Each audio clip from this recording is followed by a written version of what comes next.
ధనసరి అనసూయ సీతక్క అనే నేను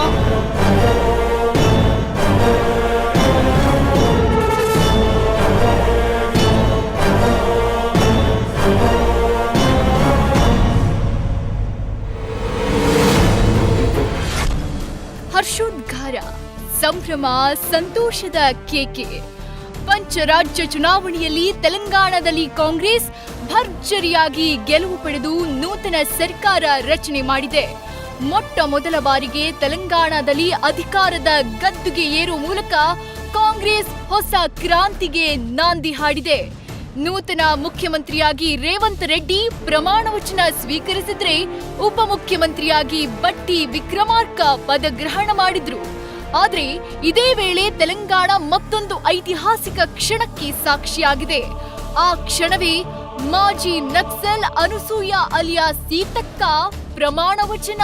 ధనసరి అనసూయ సీతక్క అనే నేను ప్రజలందరికీ న్యాయం చేకూరుస్తానని పవిత్ర హృదయంతో ప్రతిజ్ఞ చేస్తున్నాను.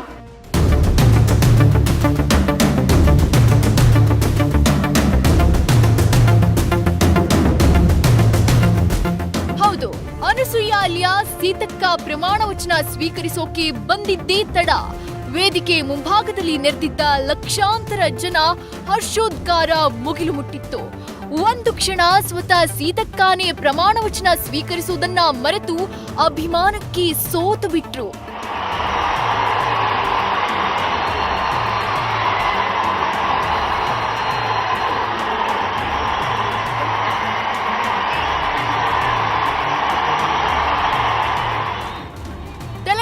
ಕಾಂಗ್ರೆಸ್ನ ಮಹಿಳಾ ಫೈರ್ ಬ್ರ್ಯಾಂಡ್ ಆಗಿರೋ ಸೀತಕ್ಕ ರೇವಂತ್ ರೆಡ್ಡಿ ಸಚಿವ ಸಂಪುಟದಲ್ಲಿ ಸಚಿವೆಯಾಗಿ ಪದಗ್ರಹಣ ಮಾಡಿದ್ದಾರೆ.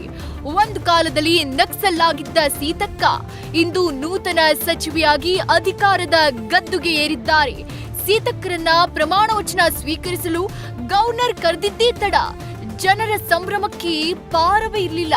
ಅದು ಎಷ್ಟರ ಮಟ್ಟಿಗೆ ಅಂದ್ರೆ, ತೆಲಂಗಾಣ ಸಿಎಂ ಆಗಿ ಪ್ರಮಾಣ ವಚನ ಸ್ವೀಕರಿಸಿದ ರೇವಂತ್ ರೆಡ್ಡಿಗೂ ಸಹ ಜನ ಇಷ್ಟೊಂದು ಘೋಷಣೆ ಕೂಗ್ಲಿಲ್ಲ.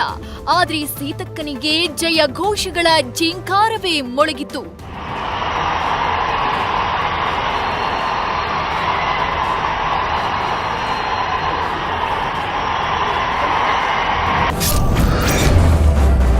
ಯಾರು ಈ ಸೀತಕ್ಕ? ಯಾಕಿಷ್ಟು ಜೈಕಾರ? ಅಷ್ಟಕ್ಕೂ ಈ ಸೀತಕ್ಕ ಯಾರು, ಯಾಕಿಷ್ಟು ಅಬ್ಬರ ಅಂತ ನೋಡಿದ್ರೆ ನಿಜಕ್ಕೊಂದು ಅದೊಂದು ಮೈ ರೋಮಾಂಚನ. ಹೌದು, ಒಂದು ಕಾಲದಲ್ಲಿ ಈ ಸೀತಕ್ಕ ನಕ್ಸಲ್, ಸರ್ಕಾರಿ ಹಾಗೂ ಪೊಲೀಸರ ಅಕ್ರಮಗಳ ವಿರುದ್ಧ ಹೋರಾಡುವ ಹೋರಾಟಗಾರ್ತಿಯಾಗಿದ್ರು. ಅಂತ ಸೀತಕ್ಕ ಇವತ್ತು ಅದೇ ಸರ್ಕಾರದಲ್ಲಿ ಮಿನಿಸ್ಟರ್ ಆಗುವ ಮಟ್ಟಿಗೆ ಬೆಳೆದು ನಿಂತಿದ್ದು ಅತಿ ರೋಚಕ. ಸೀತಕ್ಕನ ಮೂಲ ಹೆಸರು ಧನ್ಸರಿ అనసూయ.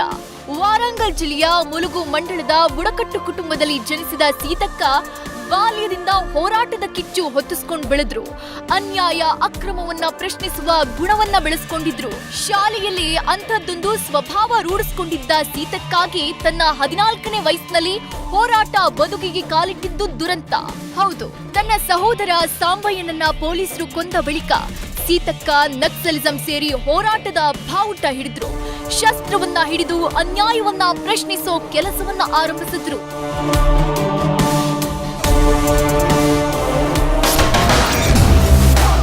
ನಕ್ಸಲ್ ತೊರೆದು ಲಾಯರ್ ಆದ ಸೀತಕ್ಕ ನಕ್ಸಲ್ ಸೇರಿದ್ರು ಅಂತ ಎಜುಕೇಶನ್ ನಿಲ್ಲಿಸಲಿಲ್ಲ.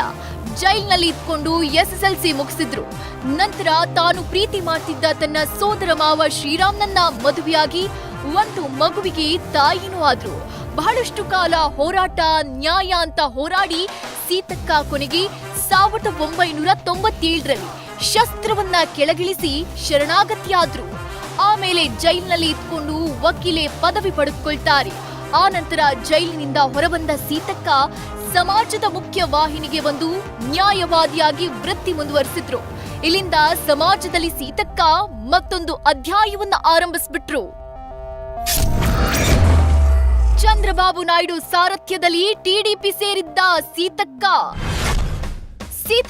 ಕಾನೂನು ಕಲಿತು ನಂತರ ಆಂಧ್ರ ಪ್ರದೇಶದ ಮುಖ್ಯಮಂತ್ರಿಯಾಗಿದ್ದ ಚಂದ್ರಬಾಬು ಅವರ ಕಣ್ಣಿಗೆ ಬಿದ್ರು.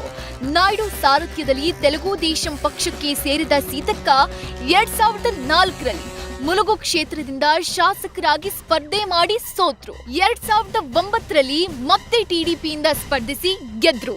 2017ರಲ್ಲಿ ಕಾಂಗ್ರೆಸ್ ಸೇರಿದ ಸೀತಕ್ಕ 2018ರಲ್ಲಿ ಮುಳುಗು ವಿಧಾನಸಭಾ ಕ್ಷೇತ್ರದಿಂದ ಗೆಲುವು ಸಾಧಿಸಿದ್ರು. ಅದೇ ವರ್ಷ ಅಖಿಲ ಭಾರತ ಮಹಿಳಾ ಕಾಂಗ್ರೆಸ್ನ ಪ್ರಧಾನ ಕಾರ್ಯದರ್ಶಿಯಾಗಿ ನೇಮಕ ಕೂಡ ಆದ್ರು. ಮಾತ್ರವಲ್ಲದೆ 2019ರಲ್ಲಿ ಅವರು ಛತ್ತೀಸ್ಗಢ ಮಹಿಳಾ ಕಾಂಗ್ರೆಸ್ನ ಉಸ್ತುವಾರಿಯಾಗಿ ಕಾರ್ಯವನ್ನ ನಿರ್ವಹಿಸಿದ್ರು. ಈಗ 2023ರಲ್ಲಿ ಕಾಂಗ್ರೆಸ್ ಪಕ್ಷದಿಂದ ಗೆದ್ದ ಸೀತಕ್ಕ ರೇವಂತ್ ರೆಡ್ಡಿ ಸರ್ಕಾರದಲ್ಲಿ ಸಚಿವೆಯಾಗಿ ಆಯ್ಕೆಯಾಗಿದ್ದಾರೆ.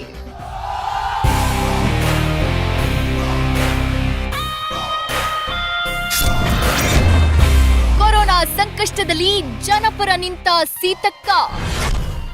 ಕೊರೋನಾ ಕಾಲದಲ್ಲಿ ಎಲ್ಲರೂ ಮನೆಗಳಿಗೆ ಸೀಮಿತವಾಗಿದ್ರೂ ಸರ್ಕಾರದಿಂದ ಯಾವುದೇ ಸಹಾಯ ದೊರೆಯದಿದ್ದ ಸಂದರ್ಭದಲ್ಲಿ ಸೀತಕ್ಕ ತಮ್ಮ ಕ್ಷೇತ್ರದ ಗ್ರಾಮಗಳಲ್ಲಿ ಸಂಚರಿಸಿ ಸುಮಾರು 400 ಕುಟುಂಬಗಳಿಗೆ ಆಹಾರ ಅಗತ್ಯ ವಸ್ತುಗಳನ್ನ ನೀಡಿ ಜವಾಬ್ದಾರಿ ಮೆರೆದ್ರು. ಒಟ್ನಲ್ಲಿ ಹೋರಾಟದ ಹಾದಿ ಮೂಲಕ ರಾಜಕೀಯಕ್ಕೆ ಬಂದಿದ್ದ ಸೀತಕ್ಕ ಇಂದು ತೆಲಂಗಾಣದ ಸಚಿವೆಯಾಗಿ ಹೊಸ ಐತಿಹಾಸಿಕ ಕ್ಷಣಕ್ಕೆ ಮುನ್ನುಡಿ ಬರೆದಿದ್ದಾರೆ. ಧನಸರಿ ಅನಸೂಯ ಸೀತಕ್ಕನೇ నేను